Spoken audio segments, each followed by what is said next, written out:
Hi, I'm Chris Borboom, an extension weed specialist at Washington State University. Most of us encounter weeds nearly every day. Many of the weeds are really quite insignificant and don't cause us much concern. Other weeds can be quite a problem and can invade our landscapes and our gardens. Others can threaten our health by obstructing our vision on roadways, or by simply poisoning us and our livestock. Weeds can also become a serious problem in agriculture by interfering with the production of food and fiber. At certain times, these weeds just need to be controlled. And without a doubt, the most important step in controlling these weeds is proper weed identification. You simply must understand the differences between a grass and between some of the broadleaf weeds. Because oftentimes the herbicides used to control a grass and a broadleaf are quite different. You must also understand the differences between weeds that are annuals or weeds that have a biennial or perennial life cycle. Because the strategies that we use to control annuals and biennials often differ quite drastically from the strategies used to control perennial weeds. Because we have to know all of these differences, I think it's really important for you to pay attention for the next few minutes and learn and understand the differences between grasses, broadleaves, annuals, biennials, and perennials.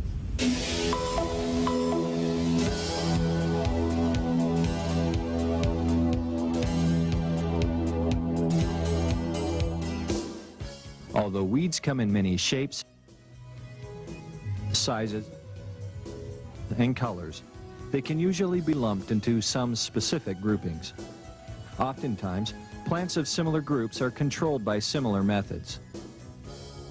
By identifying plants to their groups, it will be easier for you to select an effective weed management plan. The easiest way to group plants is by dividing them into two categories, grasses or broadleaves. Grasses are also called monocotyledons. They are called monocotyledons because when they germinate, they only have one seed leaf. Mono meaning one, and cotyledon meaning seed leaf. The single seed leaf will emerge through the soil. There are two obvious characteristics of grasses: long, narrow leaves and parallel veins that run the length of the leaves. Grasses also tend to have a fine, fibrous root system. In contrast to the grasses, the other major plant group is the broadleaves. Broadleaf weeds are called dicotyledons. They are called dicotyledons because when they germinate, they have two seed leaves.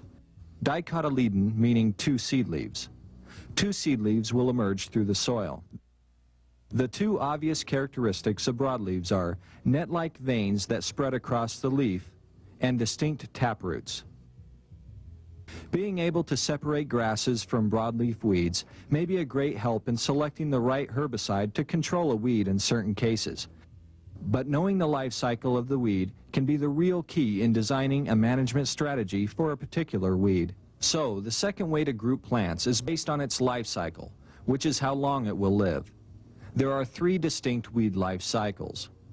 Annuals live less than 1 year, biennials live 2 years, and perennials live for several years.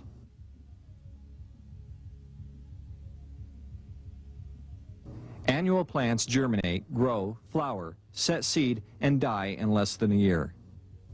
In Washington, there are actually two types of annuals: winter annuals and summer annuals. Winter annuals germinate with the fall showers. They survive through the winter, and in the spring, they flower, set seed, and then die. Winter annuals include both grasses and broadleaf weeds. Summer annuals germinate in the spring in the warm, moist soils. They continue growing during the summer until they flower. By fall, they have completed their mission of creating next year's seed supply, and the plants die. Summer annuals include both grasses and broadleaf weeds. Annual plants only reproduce by seed, Infestations of annual weeds will persist if seeds are produced. For this reason, they will produce thousands or millions of seeds, some of which can survive in the soil for decades before germinating. Annual plants appear in the same areas year after year because of the large number of seeds in the soil. Biennial weeds live for 2 growing seasons or 2 years. Like the summer annual, they germinate in the spring.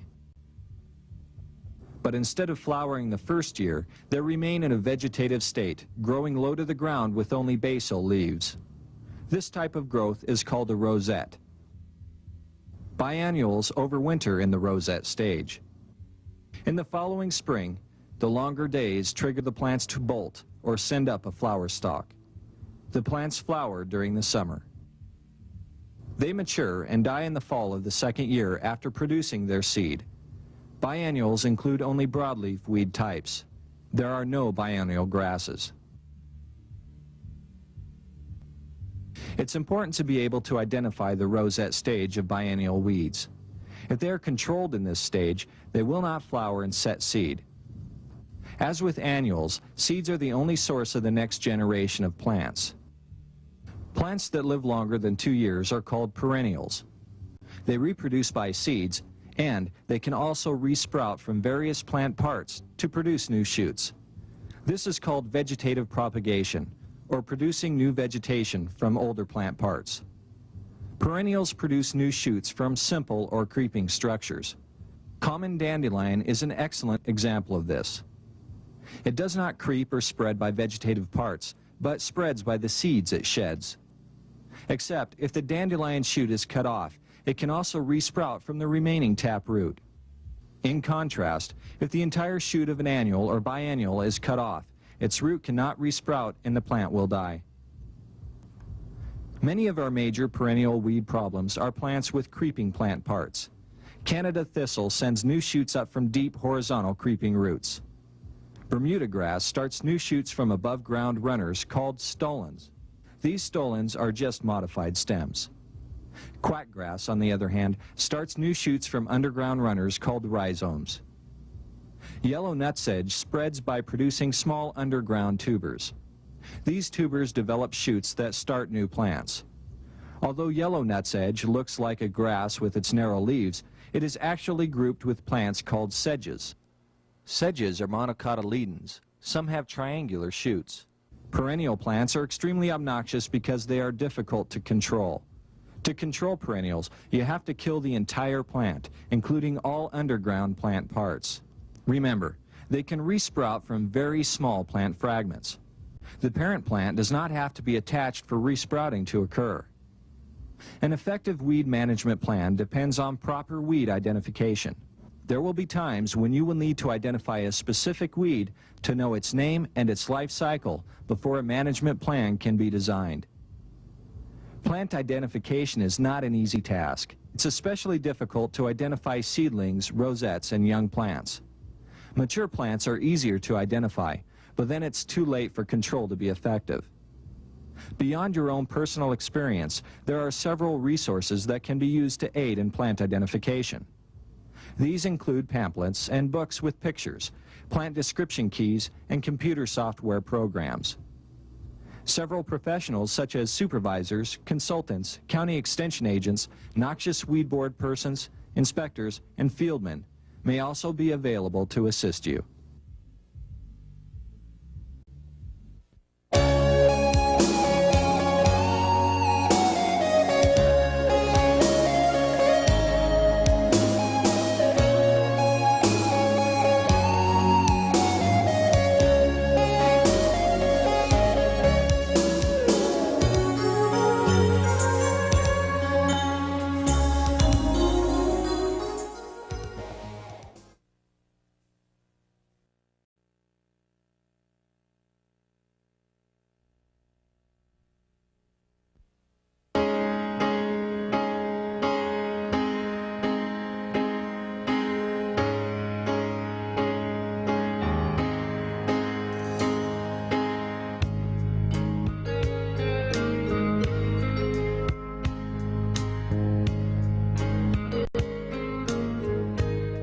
Weeds are invaders of disturbed ground.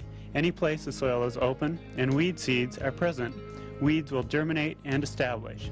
There are many methods to control weeds, and a weed manager must evaluate the management of their site and develop a plan to prevent and control weed problems. When you evaluate different management plans, you will need to consider many different control practices, their costs, their effectiveness, along with potential environmental impacts and community concerns. You want a program that will be successful in the long term, not just the short term. Most management plans today involve a complex of strategies, commonly referred to as integrated pest management or integrated vegetation management, whether in the city, on agricultural land, rangeland, or along our highways and railroads.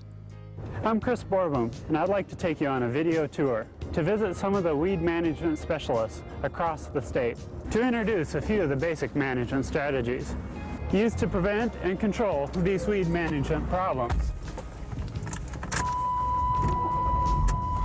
Now, pay close attention to the diversity and complexity of the programs that we're going to look at. Our first stop will be with Reed Smith at his wheat ranch near Winona, Washington. Reed uses crop rotation and good crop management to control his weed problems. His integrated use of crop rotation, along with appropriate tillage and herbicides, help to keep his cropland relatively weed-free. Reed, could you tell us your overall philosophy for weed control? I've always been an active conservation farmer, as my father and grandfather were before me, and I like to think that I have never tilled just for the sake of killing weeds. I think it needs to be a combination of things, a combination of cultural practices, your rotations, of the varieties you select, of post-harvest and pre-harvest control, and your tillage. It has to be an integrated plan. I don't think that a grower should ever rely on just one portion of that part of control. How important is your crop in weed management? The best defense against a weed problem is a good crop of whatever it is you're raising. It compounds the problem when you do have a slow-growing crop that doesn't tiller, that doesn't compete very well. Those weeds don't seem to mind those conditions, and they do very well. Could you briefly explain what crop rotation is and why you use crop rotation in your weed management program? The crop rotation that I'm in, which is winter wheat, spring grain, and fallow, lessens the problems that I have with weeds for a number of reasons. The grassy weed problems that we experience in this area, the bad infestations primarily come from two-year rotations. So the three-year rotation in this area is a real advantage in grassy weed problems such as cheatgrass, goatgrass, and others. Well, the advantage is that 2 out of the 3 years the ground is either tilled or sprayed completely out in the spring. Then when you have the winter wheat cycle in the 3rd year, the problem is much more controllable. Crop rotation sounds pretty effective in managing your current weed problems, but what about new and invading weeds? I think a good analogy to demonstrate the importance of staying on top of problems is probably 20 years ago I was riding through here with my grandfather, and we stopped on the road not far from here, and he pointed on the hill and said, "There's a spear of rye." And I said, "Oh, it's only one spear, let's let it go till next year." And he kind of laughed as he opened the door to get out, and he says, "Next year there'll be 100 up there." And I think what he was trying to tell me is, take the extra time early when you have a weed problem, no matter what it is, and get it under control before it's out of control. Thanks for your time, Reed, and have a good harvest. Our next stop will be with Dick Kuhn at his cattle ranch in eastern Washington. Dick manages his cows and their grazing to protect the health of the rangeland, so weeds have a difficult time establishing and competing. When he finds weeds, he identifies them, evaluates whether control is necessary, and sometimes implements chemical control. His rangeland is also an ideal location for biological control to take care of some of those problem weeds. So what's the basic idea behind your management program? It essentially is looking at things from a cause and effect standpoint. There's enough variety of plants that are undesirable that if you go out and eliminate one, there's going to be another one there to take its place if you haven't changed the management of that particular resource, that land. If poor grazing management can cause weed problems, how do you manage your grazing to protect the rangeland from weeds? We're trying to manage that ecosystem there for the plants that we want to help, and by enhancing their chances at survival and thriving, etc., we're going to make them more competitive with the problem plants. By time-controlled grazing, we're trying to bite that plant only once before it has a chance to rest and regenerate its roots and regrow and rebuild. We don't want that cow going back and biting that perennial grass plant after it's only regrown, say, long enough for another bite, say an inch, because that's when it does the most damage. That's what causes overgrazing. If those plants are overstressed enough over a long enough period of time, they're going to die.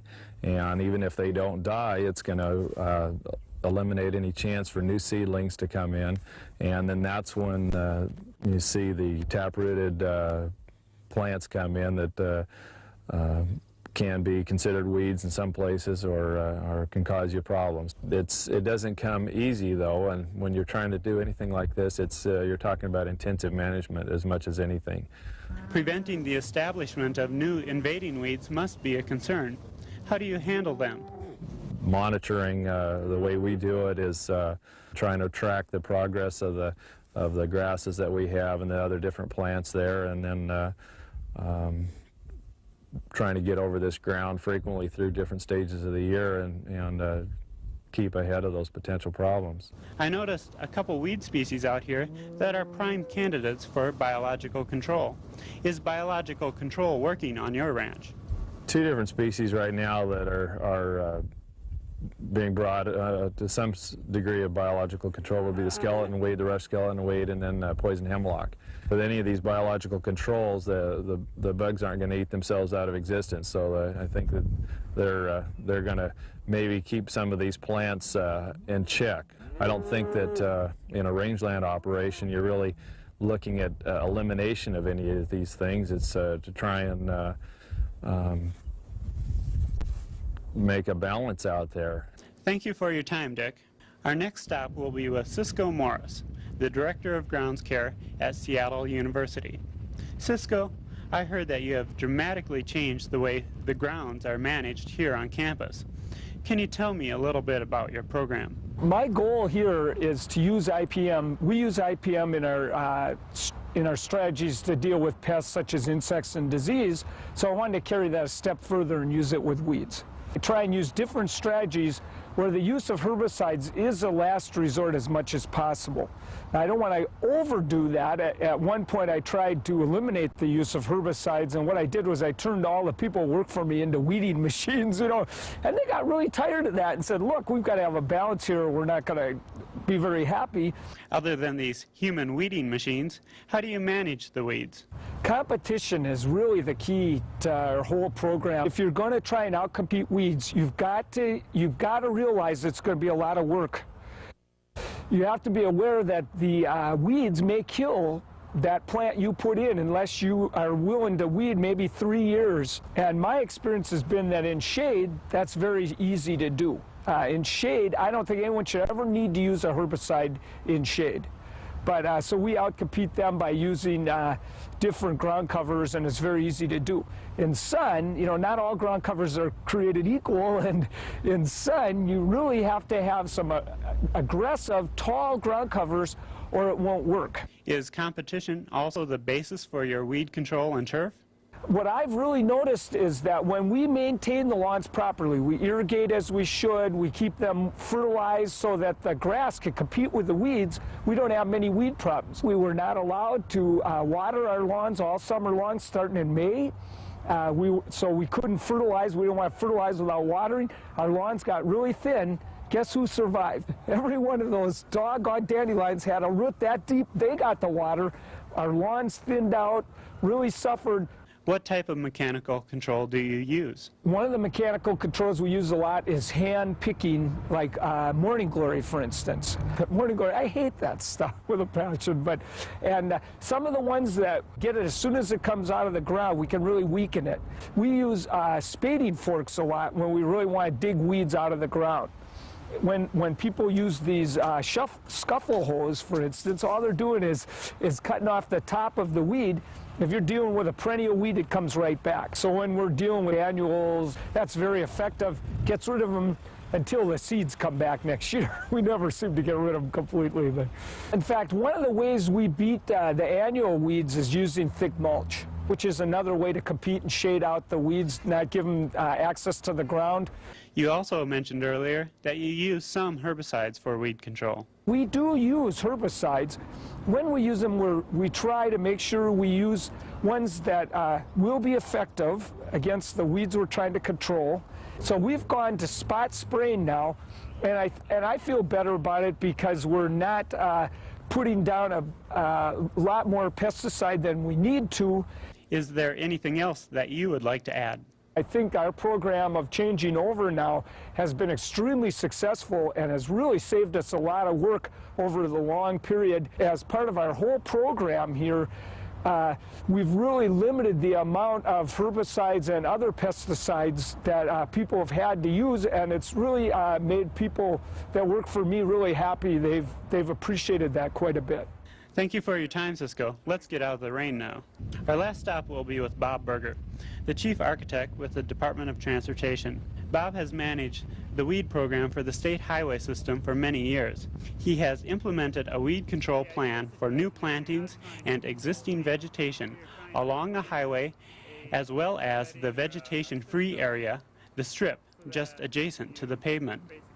Tell us what you consider when designing a new roadside. I think what we want to look at in developing vegetation management programs is to manage for the desirable rather than manage against the undesirable plants.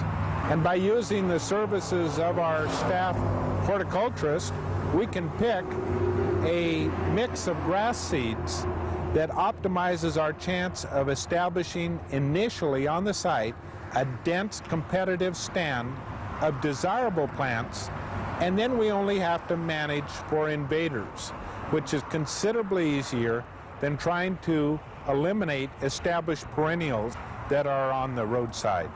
That sounds great for new plantings, but what about older roadways?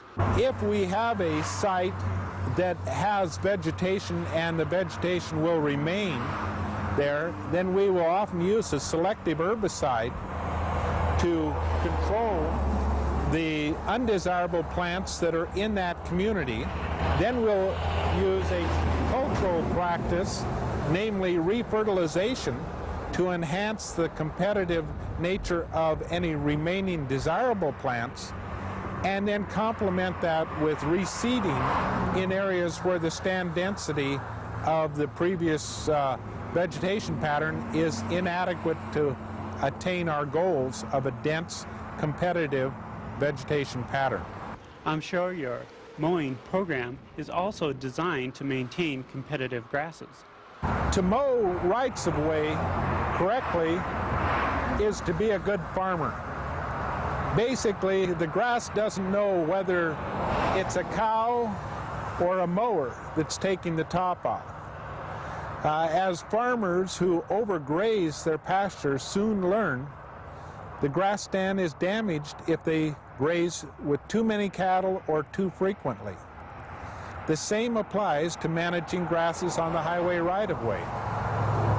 If we mow it too close or too often, then we're going to reduce the stand density. Can you tell us how and why you manage the vegetation-free area along the roadways? Usually the trigger for the vegetation-free zone is a need to get water off of the pavements quickly to avoid the ponding of water. We also want to define the limit of the safe area for the vehicle that needs to pull off on the edge of the road, so they are not surprised with a pavement drop-off or a ditch that's down in the tall grass. Basically, there's only two ways that we can, either mechanically or chemically. So if we do use herbicides, we use a very low rate that is applied once a year, and it gives us 9 to 12 months of control. Is there anything else you would like to add? I think an important element in any vegetation management program is our neighbors. Along the highways in our state, we have more neighbors than any other landowner. We have to be a good neighbor. We can't forget the fact that it is a public facility and a public investment. And that public is not only the driver of the vehicle, but it's also the neighbor that's living day after day next to us. Good luck in your retirement, and thanks for your time. Well, that was a quick trip across the state, but I hope the message was clear. Whether you're responsible for weed management in crops, rangeland, rights-of-way, turf, or landscape settings, being a good manager is much more than being a nozzlehead spraying herbicides. It takes much more than that. Bob, Dick, Reed, Cisco, they were all using all of the tools that they had available in making their integrated weed management programs work. The foundation of any good program starts with preventing weeds from becoming a problem in the first place. Dick and Reed monitor their ranches for weed problems and react fast to stop new invaders from establishing. Cisco and Bob carefully plan, select, and grow grasses, ground covers, and ornamentals to reduce future weed problems. It should be obvious that crop or plant competition is important in all of these programs. Remember that a weed will try to fill any opening. If that space is already filled with a grass, a crop, or an ornamental plant, you are in control. And that's just what Dick was accomplishing with his time-controlled grazing, to keep his grasses vigorous. Cisco and Bob were selecting hardy, aggressive ground covers that outcompete weeds and require little maintenance once established. Mowing, tillage, herbicides, these are all tools that are still needed in an integrated program, and these managers use them as needed. Designing a weed management program isn't easy. Hey, if weeds are easy to control, they won't be weeds in the first place. So stop for a minute, think about your site, whether it's turf, potatoes, road shoulders, whatever. Think about your weeds. Why are they a problem? How can they be controlled or suppressed? Think about your system.